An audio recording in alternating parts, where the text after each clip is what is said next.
Hello, welcome back to New York Talk. I'm your host, Elyse DeLucci, episode 147. How are you doing? I miss talking to you. I took a few weeks off of podcasting, 3-4 weeks. I've been working on something. I'm not able to tell you, but you are going to see very soon, and you're going to be like, oh my God. And you're going to say, is this for real? And I'm going to say, it's for real. This is why I wasn't doing the pod. Here's the thing. When you do a podcast or anything without any breaks, like in TV land, for example, whatever, they have seasons or whatever. We're binging a thing as streamers, we're binging something, and then, you got to wait a year for the next season. And it's torture. It's torture, but you wait because you liked the show. Podcasters, especially at my level in the game, we don't do that. We're just constantly doing it. There's no break. And when you have all these other responsibilities, sometimes it becomes a thing. Bill Burr famously says his podcast, I think it's Monday Morning Talk or whatever, Monday Mornings with Bill Burr. He says he absolutely needs to do his podcast. It's his therapy. He talks. I agree. The difference between me and Bill Burr is that Bill Burr has a whole career and all this stuff set up for him and has the wife and probably tons of help. I love you, Bill. I know you're friends with Chris, so I'm not knocking you. I'm just saying it's easier for you than somebody like me to jump on the mic once a week all year round for 4 years or whatever it is and not stop. We're moving on. Fact of the day. The Bahamas is made up of 700 islands. This is news to me. I thought the Bahamas, excuse my lack of geography intelligence, but I thought the Bahamas was the Bahamas. I didn't know that the Bahamas was the Bahamas and then 699 other islands, or the Bahamas was a collection of 700 islands. I had no idea. But only 30 of those 700 are inhabited, have people living on them. I went to the Bahamas for my 40th birthday. Let's talk about that for a sec. More than a sec. I have a lot to say. I really didn't get to tell anybody. That's the thing. That's the problem. By the by, when I'm not doing the podcast, I'm not really telling anybody. And if you remember, if you've been listening from the beginning, which I know a lot of you have, I started this podcast, 4 years ago now? I don't even know. During the pandemic, when me and my girlfriends and our 17 kids between us were all so busy between working and figuring out work from home and schooling from home and blah, blah. I was like, I didn't have those calls. Like in the media and the zeitgeist, they were like, oh, do Zoom calls with your friends. Talk to your friends. Talk to my friends. What everybody's running around like a friggin' lunatic. And then most people had their mothers, not me, being like, oh, why don't you just come over? Or the mother would come and land at the house and never leave. My mother was like, I'm going to Florida. Screw all you people. It was literally. So I started this podcast because of that, the need of wanting to talk to people because I was enjoying it so much on TikTok, if you remember.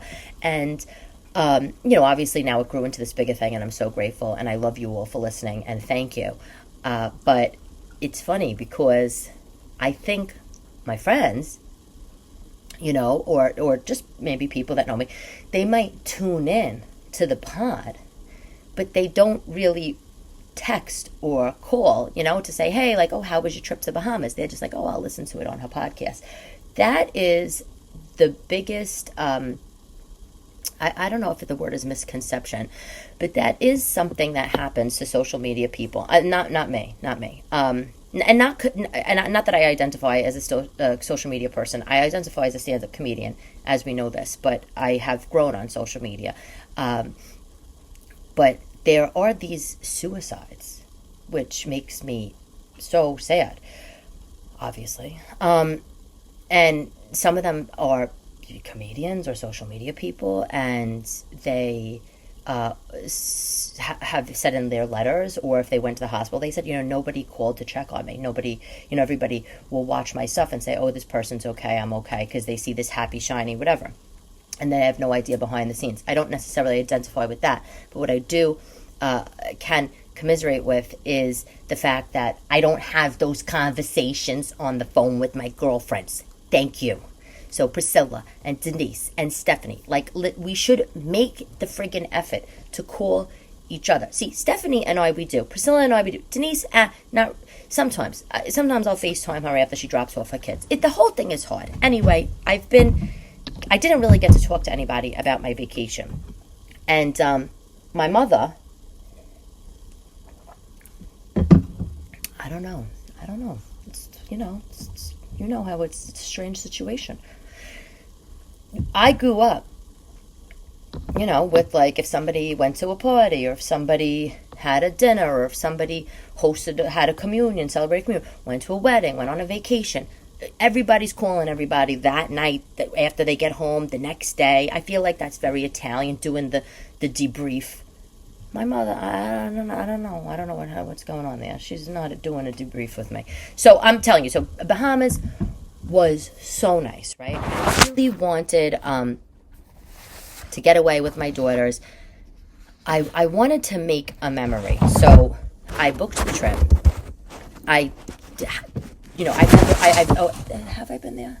Yes. I went with the tooth for my baby moon with Annalise. How could I forget? We stayed in Eleuthera, which is one of the islands, news to me. At Harbor Island was the area that we stayed in. If you ever have a chance to go. It's Pink Sand Beaches, Harbor Island. There's two main hotels there. Pink Sands, which is more expensive, and Coral Sands, which is less expensive.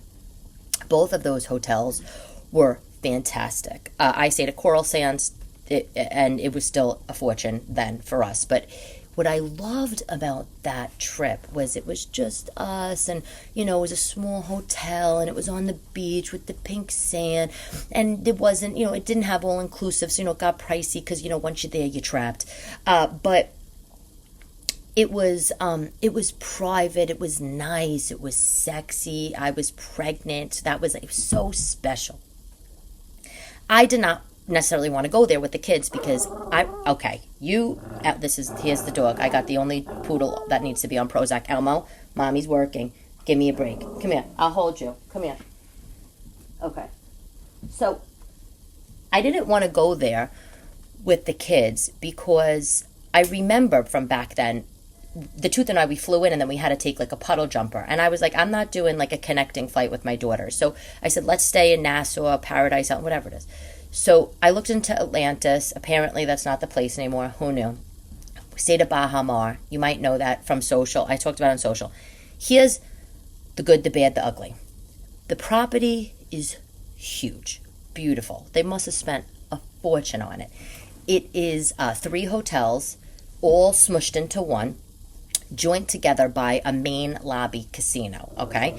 And then each hotel has their own beach area with their own beach chairs, because the type of beach chair indicates almost the level and quality of hotel. Did you ever notice that? You ever go to Wildwood or Wildwood Crest or whatever, and some chairs have like the nice like net, and then some have the vinyl flaps that give you sunburn and a sticky. Yeah, exactly. So they each hotel has their own beach area, has their own pools, and has their own entrances and da-da. But everybody commingles, and there's tons of restaurants surrounded around this big, huge casino.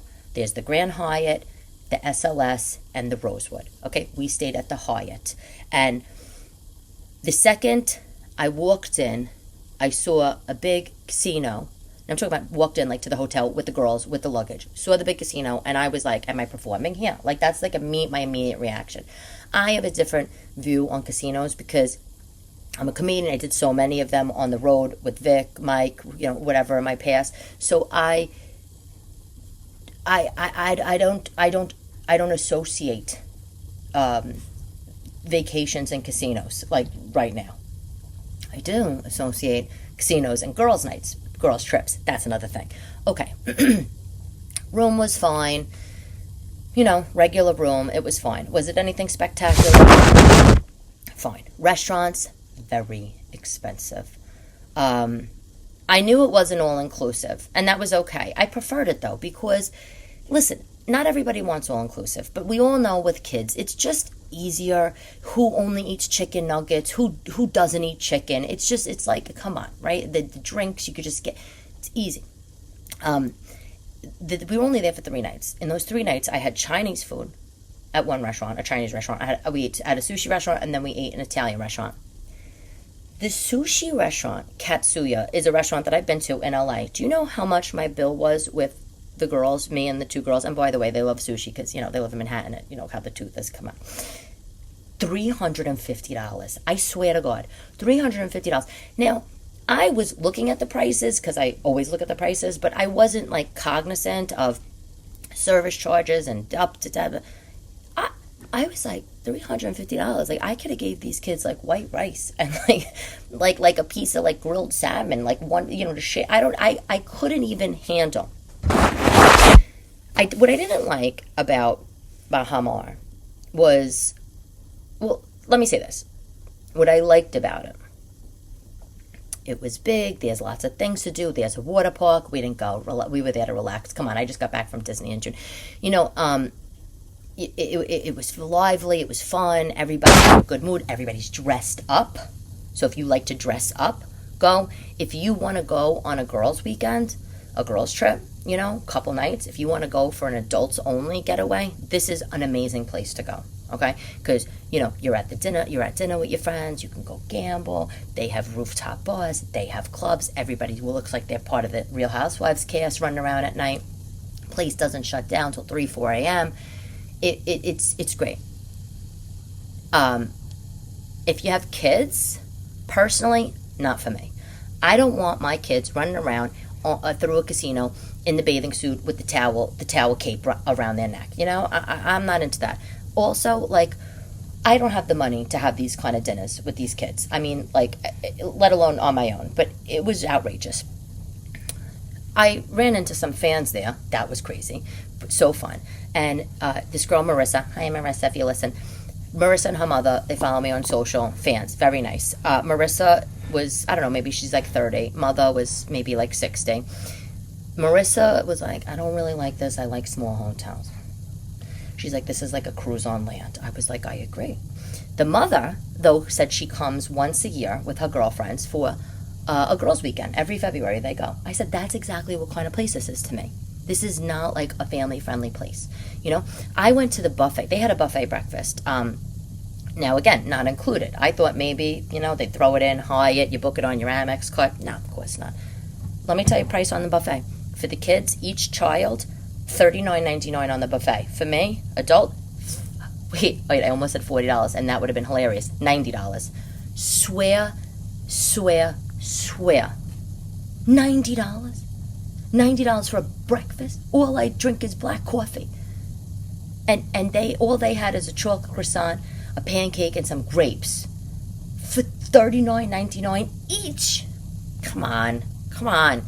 They were dying to do swimming with pigs, so we did that. We did an excursion. Amazing. Again, ridiculous price. Amazing. We took a boat out there. I don't regret that at all. It took up the whole day, though. It was an 8-hour excursion. It was a lot.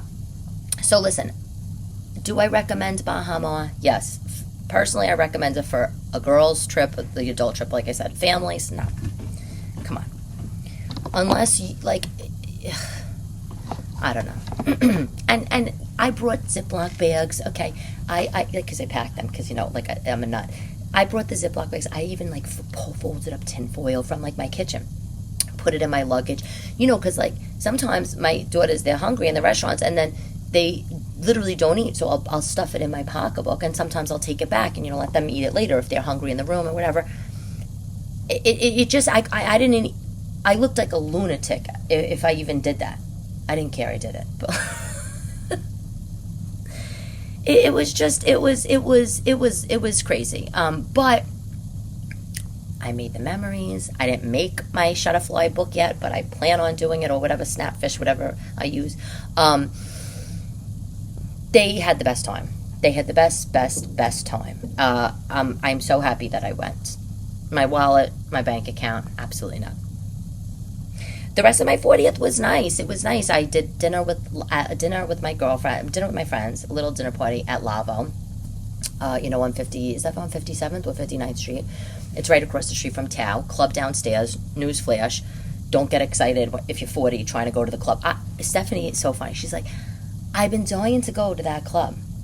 I've been trying to get into that club for 15 years now. Finally, I'm going to get in. So Chris made the reservation for Lavo for all the friends. Great. And then he, talked to the guy and arranged for us to all go into the nightclub after. I said, hey, listen, we're going to be having a big dinner in a private room, which was so nice. Can we come to the club? Guy's like, yeah, of course, just come. So we're all so excited. Because you don't understand. Priscilla had her bachelorette party at Lavo. I don't know why we didn't go to the club after. We probably didn't go because we probably couldn't get in. I don't know why. We're like good-looking girls. But you know how these places are. It's disgusting. Give me a break. Not letting people in. Who has time to deal with that? So we're all excited. We go into the club. It was like teeny boppa freaking heaven. It was like every 19-year-old TikToker was on there. And wait, you'll die. You want to go to a nightclub in Manhattan that you've been wanting to go to for 15 years? Don't even bother. I'm going to tell you what it was like. TikTok teeny boppers. Okay? TikTok teeny boppers. No one dresses up anymore. Us, we're in our outfits. Outfits, hair, makeup, lip liner, the earrings, the heels, tight, taut, back up, everything. Sick. We looked sick. Okay, these girls in the club at 12 midnight, at midnight, running around in wide leg jeans, chunky white sneakers, and like baby tees, like a baby tee, a baby doll tee. Put on a dress. Like, are you trying to meet anybody, or are you here just to I don't know. It looked like they were all going shopping at the mall.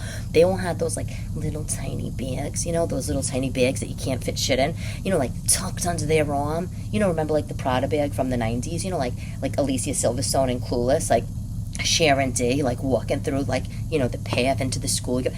Yeah, it wasn't for me.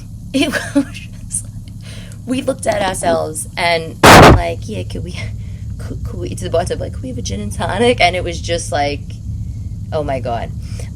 My family party, I had a little family party at Ponte Vecchio in Bay Ridge, Brooklyn. Love this place. Plentiful, food banging.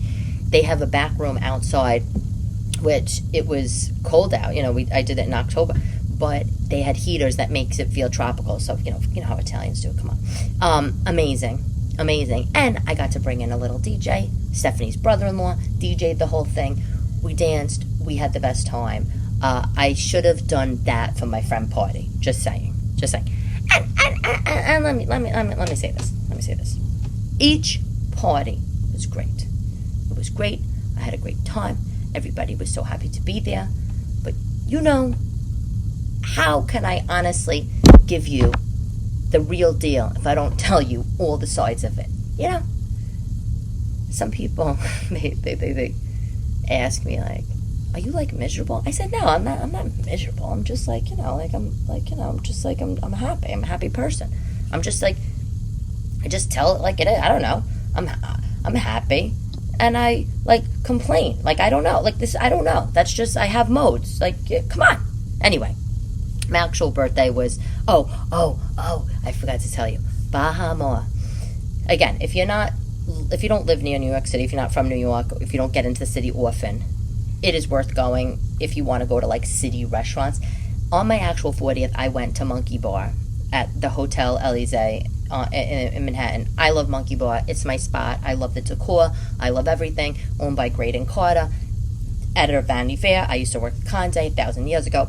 Graydon used to come in for lunch in the cafeteria with his wife and his kid every day. I mean, it was I just love that place. It's a scene, but you need to go. And a great date place. Great date place, Monkey Bar. It's really you feel like you're on the inside, Anyway, Baha Mar had a Monkey Bar there. I didn't see it. I didn't go. But I was why the freak would I go to Monkey Bar in the Bahamas when I could go to Monkey Bar at home? That was the vibe. Anywho. Okay. Did I buy myself anything for my birthday? I bought myself a couple of books. Okay, so there's this. This is product of the week. I mean, it's early to do product of the week early in the episode, but let me tell you why. I'm going to talk about these books. So I every year on my birthday, the actual day, my children are usually in school. If they're not, then we do things together. But on the actual day, I take off and I just walk around the city by myself. It's what I like to do. Got a massage, walked around the city. Walked around the city, I always go to a bookstore. So I went to Rizzoli. It's one of my favorite bookstores in Manhattan. It used to be, again, I think it used to be on like 57th to 59th Street, 1,000 years ago. It was huge. It was multi-storied. There's a very good dog walker in the city, the boy on the Upper East Side, Christina Road, and she used to work and do the music cataloging for Rizzoli, like upstairs. It was an institution. Anyway, they have a small location down in Flatiron. So I went there and I bought myself some books by this, I don't know if it's like an author or whatever. There's this group of people in the UK called the School of Life. And the books are books about how, are like, okay, this is going to sound so annoying because they're not really that popular here. They're not really popular anywhere, I feel like. Maybe on the reviews on Amazon, I don't know. But look on Amazon, School of Life books. It's almost like the Chicken Soup for the Soul, like modern version-ish. It's not as focused like on women. I feel like that Chicken Soup was like focused on the women. And it's not like necessarily Don't Sweat the Small Stuff like those books. School of Life, I bought 2 books. How to Overcome Your Childhood, and another book called Dealing with Mental Illness. And the books are small, hardcover books. Easy to read, not so easy to read, like at some parts, because they use some like language that you might be like going to Chrome and looking up. But they talk, the whole tone of the book feels like a beautiful Loro Piana cashmere blanket wrapped on for you, or like a mom hugging you or a dad hugging you. Like they talk in such a emotional and understanding way. Like no one's weird, like no one's, everybody, we've all been there, we've all been through it. These books are so incredible. I think I mentioned one ages ago, maybe in like one of the first few episodes, I don't know, because the Tooth was reading one. And I think I said in the episode, yeah, hilarious. Tooth's reading one of these books after we got divorced. Like, why don't you read that book? Like, about, like, how to, like, whatever. I think the book that he was reading was, it was a big, thick one. It wasn't a small one. But it was something about, like, harvesting, like, your emotions, like, being in touch with your emotions. Very nice, Not a lot of guys do read that kind of shit. But, he's European, I feel like guys do. Anyway. That book was thick, and I bought it, and I wanted to read it, and I read parts, but I get like ADD, like lost in these 400-page books. It's just sometimes like so much, and maybe they came out with these smaller little book series, but they have them on everything, like every topic, right? So I bought 2. It's the product of the week because it's because there's a lot of them. So you could pick whatever. The way that they talk to you just makes you feel like you're normal, like whatever you're going through, you're normal.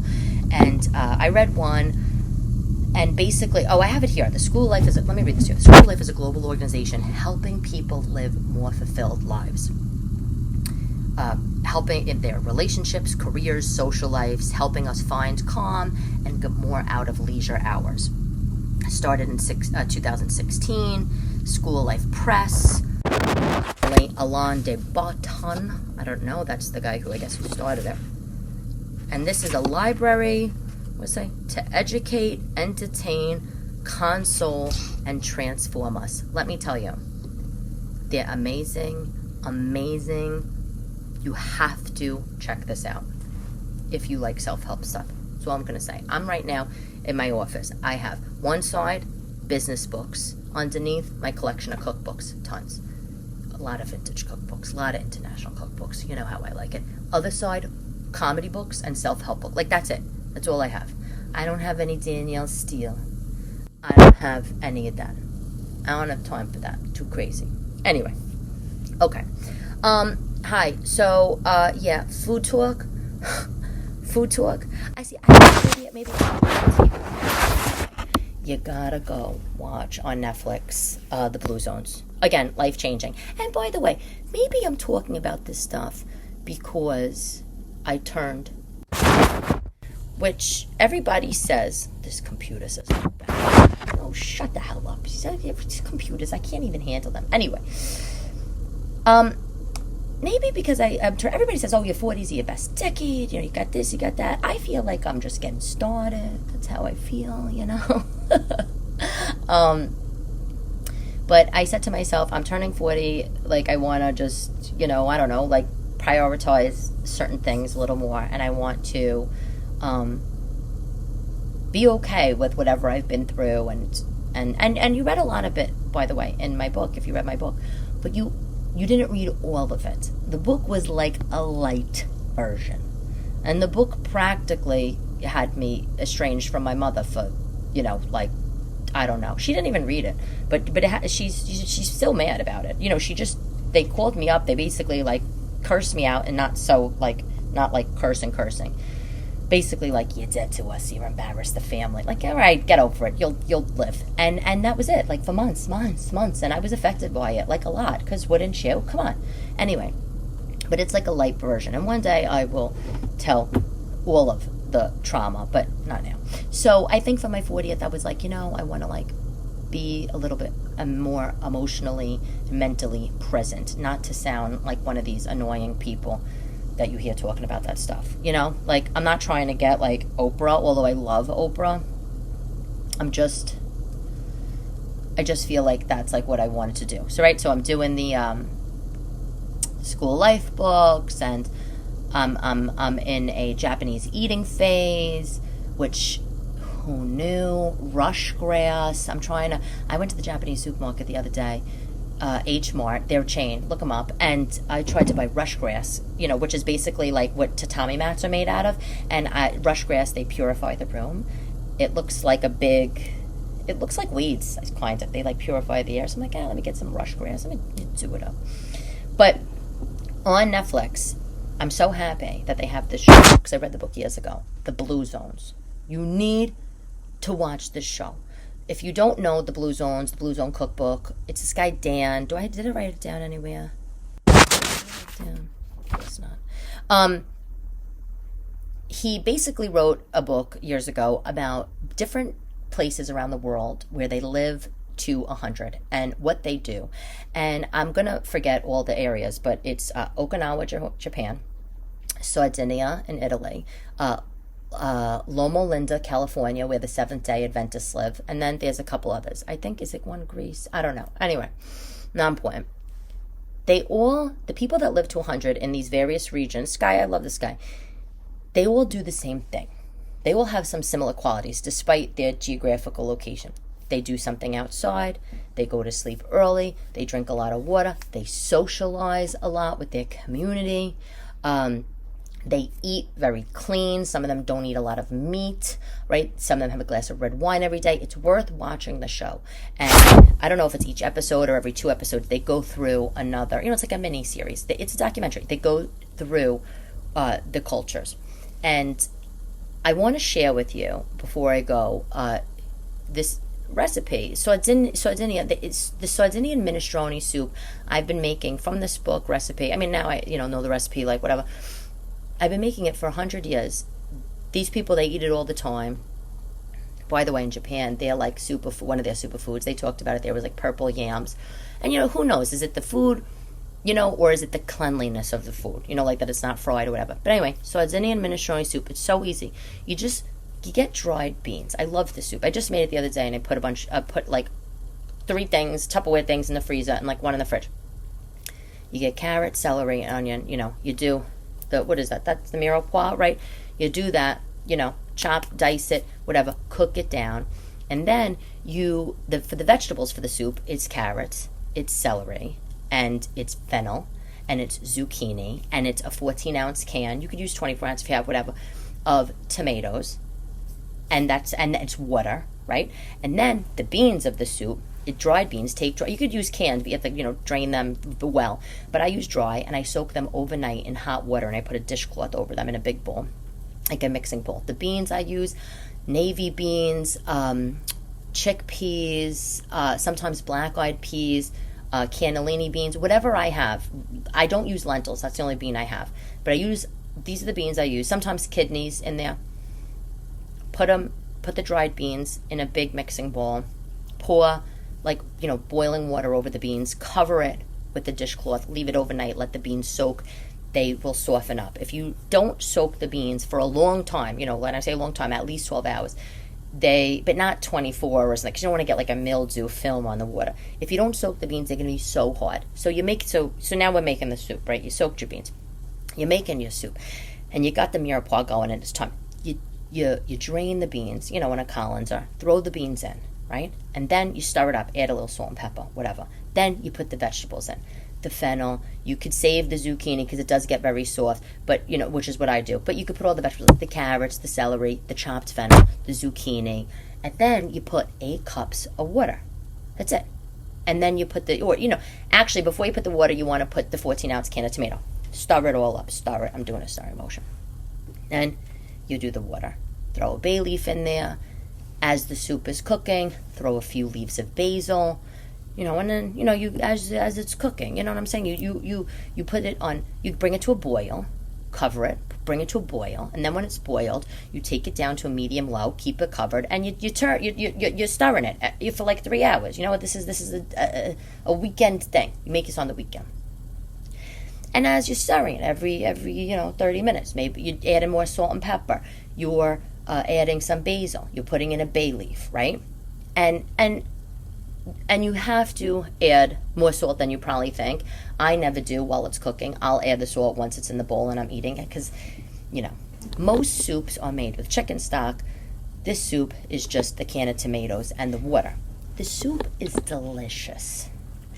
And by the way, when I use the vegetables, I'm throwing the fennel fronds in there, the green things. It's so nice.